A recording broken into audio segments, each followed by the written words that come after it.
mas não frequentar nenhum centro. Devo desenvolver a psicografia sozinho na minha casa. O que o senhor me aconselha? O senhor procurar imediatamente um centro. O senhor está ameaçado de um processo de obsessão. Posso dizer com toda clareza, sem dúvida nenhuma, porque isto é um caso bastante conhecido no Espiritismo, e se o senhor ler com atenção o Livro dos Médiuns, o senhor encontrará lá esta advertência que estou lhe fazendo. O espírito que pretende encurralar um médium em casa e submetê-lo apenas às suas ordens, ao seu trabalho, é um espírito obsessor. Por isso, existem os centros, as reuniões familiares, os grupos de trabalho, onde as pessoas podem desenvolver a sua mediunidade, cercadas por outras pessoas experientes e num ambiente de proteção espiritual mais ampla, onde evitarão a influência destes espíritos perturbadores. A segunda pergunta.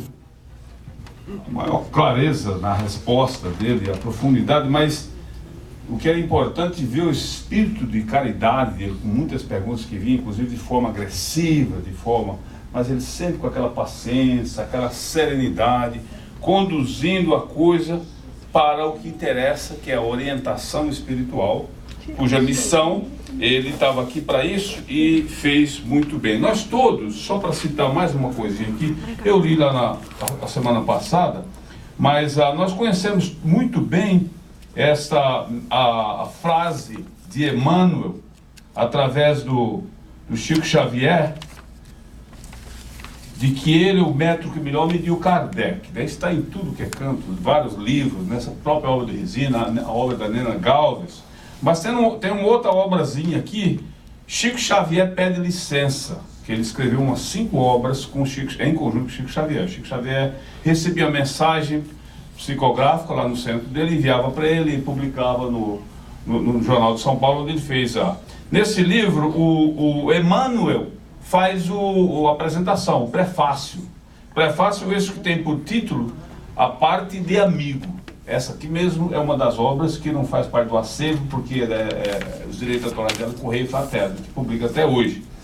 E Emmanuel diz o seguinte desse prefácio, num parágrafo do prefácio: diligenciamos por isto relacionar os nossos contatos e conclusões nesse livro, seja nos comentários inspirados do nosso companheiro, o professor Herculano Pires, corporificado no plano físico presentemente, guardando responsabilidades na orientação e na divulgação dos princípios kardecianos, por encargo dos mais expressivos em sua atual reencarnação. Então eu imagino que são 2 endossos, por assim dizer, do Livro do Espírito, que nós conhecemos muito bem, que fala da dimensão, da tarefa, da missão dele aqui, que veio para nos orientar e para nos conduzir nesse estudo que deve ser persistente, sério e dedicado da doutrina espírita, como o próprio Kardec nos orientou, e ele tudo, como a Heloísa bem disse, o livro Filósofos não é um livro espírita, assim como algumas outras obras, romances, a tríade do romance evangélico, por exemplo, mas tudo ele conduz para lá. Normalmente, você lê um parágrafo de qualquer escrito de Herculano, você se sente naturalmente impelido a ir para a doutrina espírita, que é a doutrina que abarca o universo, como muito bem diz o Kardec. E nós precisamos conhecer de tudo, nós precisamos, nada é dispensável, mas à medida que a gente faz esses estudos, por exemplo, Freud, aí nós temos ao lado dele o Jung, né, que é espiritualista, nós temos lá na área científica, que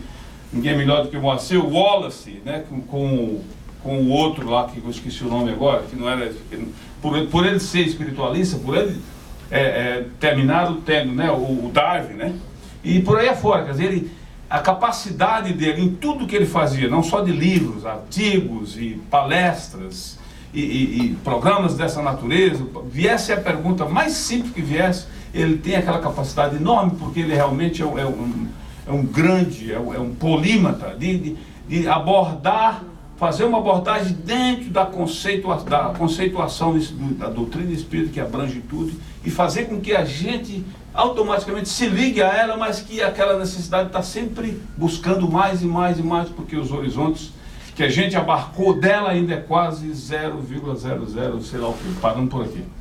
Heloísa? Nossa, parece que nós treinamos, irmão. Separa, eu começo, separa no tempo certo, eu também. Ó, acho que nós devíamos desenvolver essa dupla. Para o futuro. Só que eu vou, provavelmente você continua aí, hein, divulgando também Herculano. Revisão do Cristianismo. Também é um livro maravilhoso, é um hino de amor a Jesus. Todo baseado na doutrina espírita, no trabalho magnífico de Kardec. Uns desavisados espíritas que acharam que Jesus atrapalhava a doutrina, que acharam que o Evangelho atrapalhava a doutrina, um movimento chamado CEPA. É um movimento muito difícil, agora estão melhorando porque não deram ibope. Mas Herculano escreveu esse livro baseado na pergunta sobre Jesus, 600 e pouco, o modelo de homem ideal. Resposta, Jesus de Nazaré.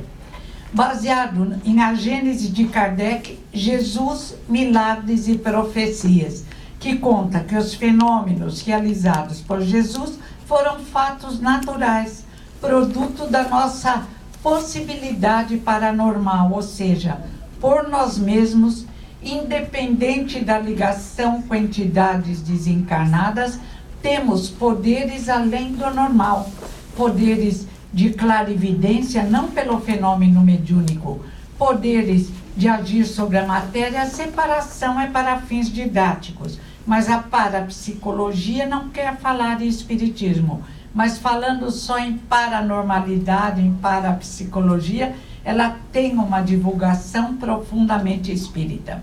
Em Revisão do Cristianismo, Herculano analisa esse vulto maravilhoso Jesus e onde, por que nós colocamos enxertos confusos, bizarros, que impedem a perfeita compreensão de Jesus.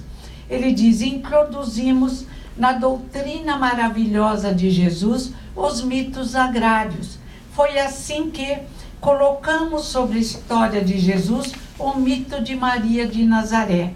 Havia uma constelação no céu que diziam que era virgem a constelação antes e depois de aparecer. E colocamos falando que Maria era virgem antes e depois do parto.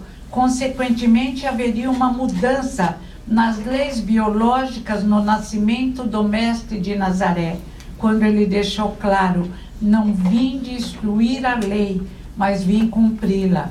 E 84 vezes, se não me engano, mais de 80 vezes no Novo Testamento, ele diz: eu sou filho do homem, sou filho de Deus, Deus é que me mandou, bom é meu pai, mas ele diz: eu sou filho do homem. E outros mitos agrários, outras confusões fizemos por causa de nossa imaturidade, do nosso desejo de continuarmos no mundo mágico, continuando com o espírito que apresentávamos entre os romanos, entre os gregos, mesmo entre os filósofos gregos, quando até condenamos Sócrates por seu raciocínio atilado. E Herculano continua, mostrando que inventamos o local do nascimento de Jesus, embora não tenha importância onde Jesus nasceu, se Jesus era moreno, loiro, de olhos azuis ou olhos escuros. O importante é o conteúdo, que é transformador, libertador, e que infelizmente transformamos também em escravizante, em condenação ao inferno inexistente, exigindo a operação magnífica realizada pelo grande missionário Martim Lutero. E com Jesus aprendemos a orar, o Pai Nosso, que também esse movimento CEPA condenou, tentou tirar, e a partir daí muitos indivíduos ficam envergonhados em falar o Pai Nosso. É uma oração linda, simples, que permite a ligação com o Pai. E sempre que falamos essa oração que fazíamos com meu pai, Herculano Pires, e que ele faz no Dia de Ação de Graças, comemorado no Brasil quando